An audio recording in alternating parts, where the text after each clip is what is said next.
Bonjour à tous, je me nomme Pape Daouda Diatta, je suis le coordinateur départemental du mouvement national des enseignants patriotes de Ziguinchor. Mesdames et messieurs les journalistes, chers frères et sœurs, chers patriotes, sympathisants, chers collègues, bienvenue à ce point de presse convoqué par la coordination départementale du mouvement national des enseignants patriotes que j'ai bien le plaisir et l'honneur de diriger. L'enjeu de ce point de presse est de porter un message au peuple sénégalais et à l'opinion internationale, d'apporter une réponse aux ennemis de la paix pour informer, alerter et interpeller sur la situation de violence extrêmement dangereuse que traverse notre pays. Depuis l'avènement fulgurant du PASTEF sur la scène politique nationale, ces militants ne cessent de subir des violences de toutes formes qui ont atteint leur paroxysme ces derniers jours. Mensonges et injures proférés à l'endroit du président Ousmane Sonko et à ses partisans, restriction des libertés humaines les plus élémentaires, diabolisation et provocation médiatique, enlèvement programmé suivi d'assassinats ou de disparitions encore mystérieuses de concitoyens. Nous vivons donc au Sénégal une insécurité de plus en plus galopante. C'est pourquoi nous appelons l'opinion nationale et internationale à témoin et exigeons l'arrêt sans délai de ces répressions aveugles perpétrées sur d'honnêtes citoyens, dont le seul tort reste la sympathie au PASTEF et à son éminent leader, le président Ousmane Sonko Mousselemi, homme intègre et juste. Fidèle à notre devise de parti, le don de soi pour la patrie, nous réitérons et confirmons, quelles que soient les circonstances, notre engagement sans faille à militer pour le projet d'un Sénégal de justice,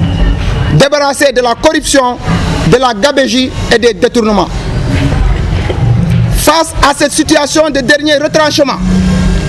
aux multiples alertes et au silence de notre justice nationale, nous tenons à informer que nous comprenons tous les soubassements de cet acharnement sur la personne du président Ousmane Sonko. Nous comprenons les stratégies d'installer la peur et l'intimidation pour assujettir le peuple sénégalais. Nous comprenons les sorties médiatiques malencontreuses d'appel au meurtre de certains politiciens du Bénin sous l'œil impuissant de notre justice. Nous comprenons les déclarations incendiaires dont l'objectif implicitement décliné reste et demeure le projet de validation d'une troisième candidature de Macky Sall. Enfin, tout le peuple sénégalais comprend le projet d'éliminer politiquement, voire physiquement, le président Ousmane Sonko. Loin de verser dans son jeu favori consistant aux manipulations et aux agissements de bas étage, nous mettons en garde ce régime sur ses responsabilités historiques d'installer un éventuel chaos dans notre cher pays. Nous rappelons à qui veut l'entendre que nous ne plierons jamais à l'intimidation et nous nous érigerons comme toujours en bouclier face à toute forme de dictature. Comme inscrit dans notre constitution, la résistance à l'oppression est un droit. Par conséquent, toute attaque trouvera une réponse vigoureuse à la hauteur de l'agression. Face à ces actes antidémocratiques de barrer la route au président Ousmane Sonko, nous condamnons avec la dernière énergie ces pratiques d'un autre siècle et interpellons encore une fois la justice sénégalaise à prendre ses responsabilités pour mettre fin à ces massacres organisés. C'est le lieu aussi de lancer un appel à cette même justice qui compte encore quelques agents et personnalités intègres à son sein, a joué son rôle régalien afin de restaurer son image d'antan. Sur l'affaire Adji Sarr, nous demandons au doyen des juges de penser à la conscience du juge et de prendre donc en compte tous les documents attestant la thèse du complot et de prononcer un non-lieu total pour absence de preuves. Et par la même occasion, procéder à une levée du contrôle judiciaire qui aboutira à la libération de tous les détenus politiques et l'arrêt des persécutions à l'endroit des militants et sympathisants du PASTEF. Conformément à la Constitution sénégalaise, nous exigeons que le président Macky Sall renonce à toute idée de troisième candidature à l'élection présidentielle en 2024 pour l'intérêt supérieur de la nation sénégalaise. Nous terminons en évoquant ensemble cet article 27 de notre Constitution qui dit clairement: nul ne peut exercer plus de 2 mandats consécutifs. Je répète, nul ne peut exercer plus de 2 mandats consécutifs. Une troisième fois, nul ne peut exercer plus de 2 mandats consécutifs. Au nom du MONDEC Ziguinchor, nous appelons au travail pour Focus 2024 dans l'intelligence, la patience et la vigilance. Nous vous remercions de votre adorable attention. di jiital nuyoo bi magi Pastef ñu fi teew di tamit nuyoo kii di coordonnateur Pape Daouda Diatta te tamit di nuyoo les frères et sœurs du MONEP ñu fi teewu tey man la Lamine Dramé membre ci mouvement national des enseignants patriotes ñëwoon fii à la suite du coordonnateur Pape Daouda Diatta de tënkal leen juste lu mu jot a wax ci kàllaamay nasaraan ginnaaw nuyoo yooyu maa ngi tamit beral loxo yenn journaliste ñu fi teew pour ñëw couvrir suñu point de presse bi fu may tàmbalee kaddu bi te coordonnateur mu tàmbale woon ko fa mooy ni que lu waral tey woote bi mooy ni que mouvement national des enseignants patriotes, vu la situation qui prévaut dans le pays, dañoo gis ni que il était temps pour ñun tamit ñu génn jox suñu avis sur la situation socio-politique, j'allais même dire économique de ce pays-là, mais raison pour laquelle ñu wootee tey ndaje bi gis nañ ni que fan yi weesu ak yeneen fan yu ko jiitu dëkk bi métti na lii di arrestation, emprisonnement, ay wax lu dul dëgg, ay diabolisation comme nuñ koy wax maanaam tàmm nit dëmm, ay même sax appel au meurtre. ba sax suñu bàyyi xel tuuti ci ginnaaw amoon nañ fi kaaw Mariama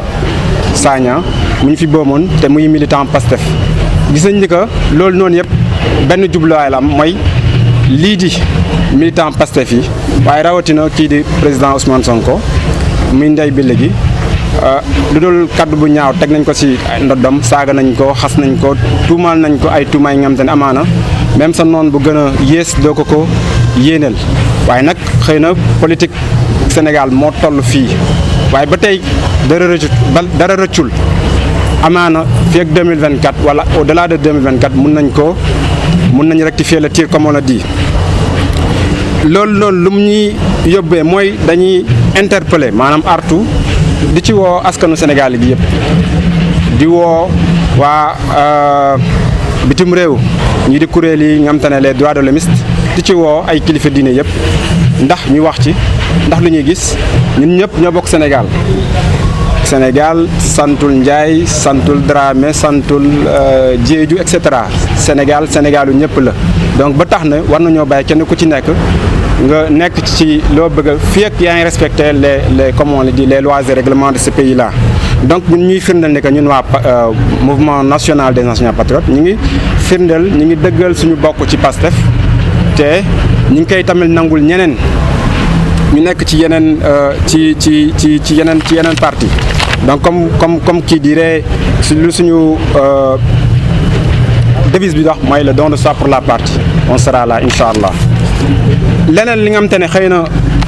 mun nañ ko ci sof mooy gis nañu ni que justice bi depuis ay at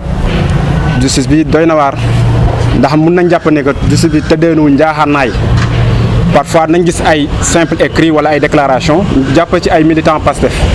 waaye ci beneen boor bi ay nit ñu ngi taxaw di saaga di xas ay askan di xas ay gor leen di saaga ba sax di def ay appel au meurtre parce que souvenons-nous il y a peut-être quelques mois de cela nit génn na fi di woote pour ñu faagaagal kii di Ousmane Sonko te depuis boobu dara toppuwu ci loolu yëpp ñu gis ne que ñu koy wooyee li tubaab ne naan ay acharnement intimidation ba ci sa ay génn yi nga xamante ne amaana mun na sax yëngal réew mi parce que gis nañ fi ab député taxaw assemblée nationale ne dina génnee jaasi cor ko moom député Sénégal njaay xamul loolu wala boog Sénégal xamuñu loolu donc loolu lépp ku ko mën a sàmm amaana justice lañ ci yaakaar donc mooy ni que justice dafa war a tëddee njaaxanaay mu boot ñëpp ku ci tooñ yoon dal sa kaw ku ci tooñu ñu bàyyi la nga nekk ci sa liberté donc jàpp naa ni au-delà de ça loolu yëpp lu muy wundu mooy lu ñu naan kumba bu am ndey ak kumba bu amul ndey loolu la ñuy nirool tey waa Pastef suñu jógee wax dal seen kaw waaye beneen boor ba suñu waxee daanaka kenn du leen disons kenn du leen kenn du leen inquiéter donc loolu noonu ci entreprise boobu gis nañ ne que waa Benno Bokk Yaakaar fës nañ ci trop moo di saaga yeeg moo di diabolisation yeeg ak yeneen leneen li yëpp soo ko gisee maanaam xar-xar yëpp soo ko gisee tàmmante dëmm bi saagate bi fii loolu yëpp objectif ultime bi mooy xañ kii di Ousmane Sonko doon candidat à la magistrature suprême en 2024 ci kanam tuuti amaana dinaa leen jox firnde lu tax ma kii ko waaye ba tey ma delluwaat ci di ne encore ñun waa PASTEF on reste déterminé et à accompagner le président Ousmane Sonko jusqu'à la magistrature suprême donc ba tax na aussi du ñu dal ci kaw kenn waaye nag nit ki suñuy dem ba di bëgg a dal sa kaw am nga sañ-sañ taxaw ne déet nga bañ nooteel bañ ki la bëgg a jaay doole bañ lépp li nga xam ne amaana dafa lalee ci mbirum dictature loolu amaana duñ ko nangu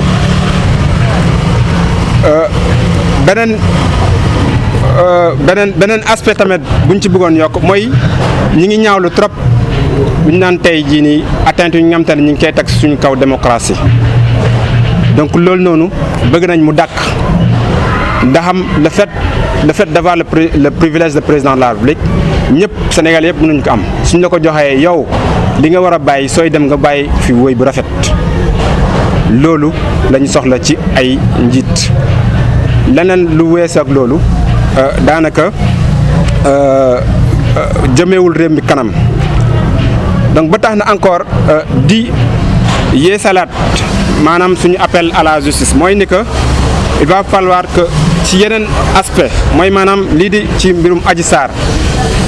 ñëpp gis nañ ni ko le président Ousmane Sonko bu mu wuyee juge bi à la grande surprise gis nañ ni que ku koy tuumal tegul dara ci table bi mais en lieu place le président Ousmane Sonko avec ses avocats teg nañ ci kaw table firnde yu won ni que mbir mi dalawul ci dëgg ay caaxaan la te war na fi yem ba tax na ñun waa mouvement national des enseignants patriotes ñi ngi wax lii di justice bi rawatina le juge d'instruction mu accorder un non-lieu au président Ousmane Sonko parce que mbir mi daanaka li mu jur ci fitna li mu jur ci musiba doy na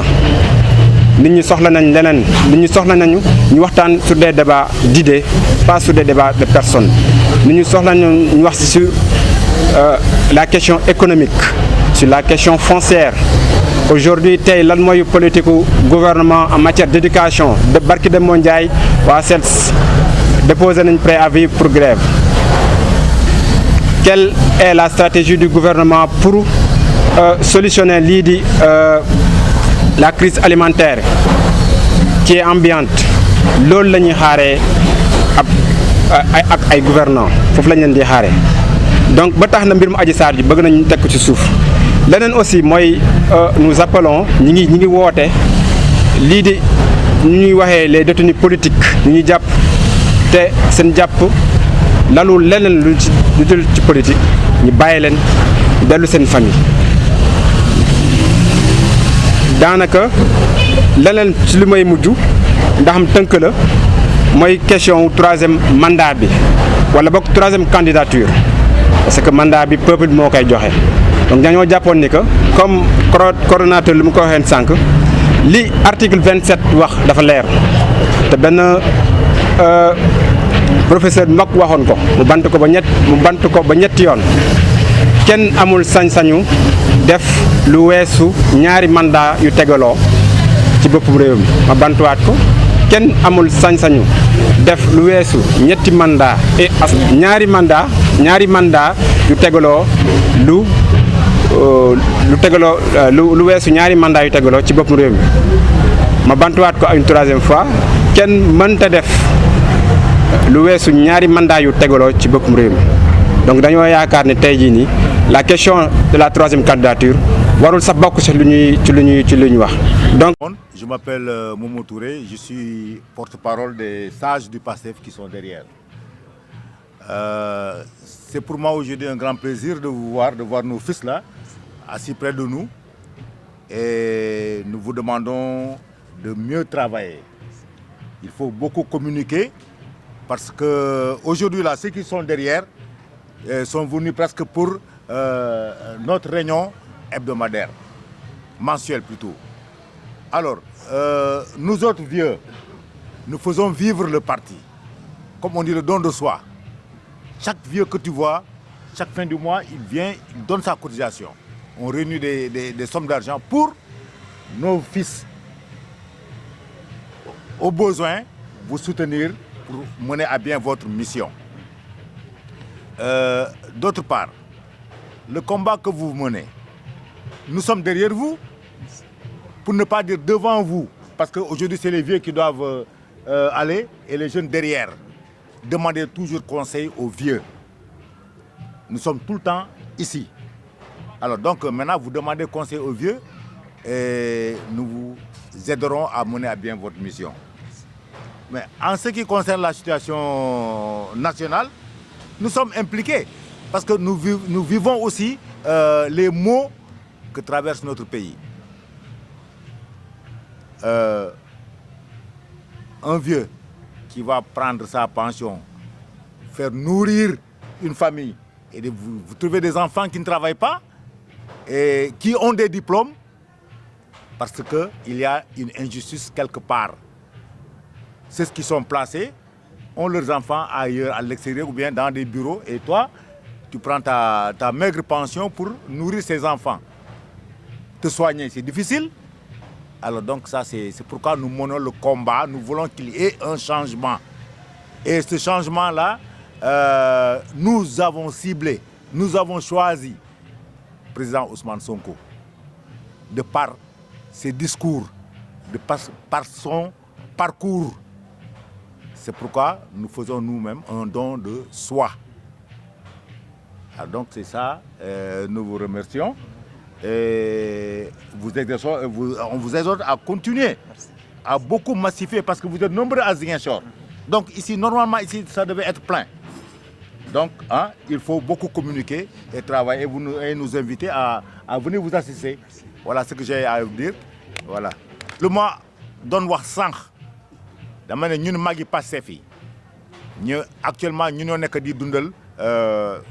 siège bi parce que saa yu nekk ñu ngi fiy ñëw. Weer bu nekk ñu ngi fi ñëw di joxe sur le tout di ñuy joxe cotisation am suñu bureau am suñu lépp léegi xale yi ñu ngi leen di ñaan pour ngeen gën a góorgóorlu parce que combat bi sore na jege na sore na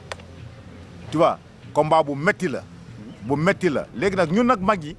xale yi ñoo war a ñëw suñu ginnaaw di ñuy laaj ay ñi leen di xelal ñoom jàng nañu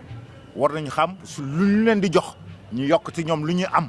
ñu mun a doxalee noonu ah biir réew mi nag métti na surtout pour ñun mag ñi ñoo xam ne dañuy ñëw toog di dundal di jël suñu xaalis pension di dundal ay xale ay nit kër yoo xam ne jàng nañu war nañu am liggéey mënuñu ko am. pourquoi parce que dafa am farfarloo bu am si dëkk bi dégg nga xale bu jàng ba am ay diplôme du mën a liggéey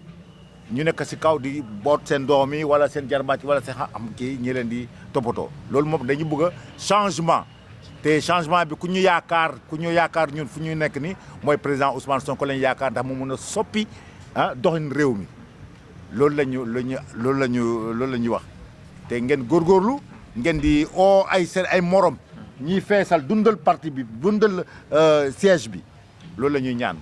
waaw loolu ci kaw daal loolu la léegi nag lu am ci problème ay Adji Sarr ak yooyu ñun daal ñi ngi seetaan ñi ngi jàng ñi ngi seetaan waaye dëgg soo xoolee koo tuumal yaay ñëw nga indi ay preuve soo indiwul ay preuve yorloo dara tey su doon beneen réew la ndaw si foofu sax ëllëg si sax dañ ko doon jàpp dem denc ko ak ñëpp ñu mu àndal waaw ñun ñu ngi xaar nag ñu ngi déglu ay audio ay kii ni mais képp koo xam ne yaa ngi témoigner ci témoignage bu sincère kooku borom ay nit yàlla lañu waaw tuumal baaxul même toi ça fait ne y a témoigné et testimonié et c'est pas bon l'autre amène en prison donc c'est pas bon nañu doxal affaire bi ci yoon ñi ngi ñaan yàlla bu nekk bu dem ci yoon voilà bëgguñu non-lieu ni non-lieu partiel non lieu total la ñuy ñaan ñu delloo ko son passeport alors mu doom dox yi soxlaam waa kan jërëjëf maa ngi di gërëm. Merci. Voilà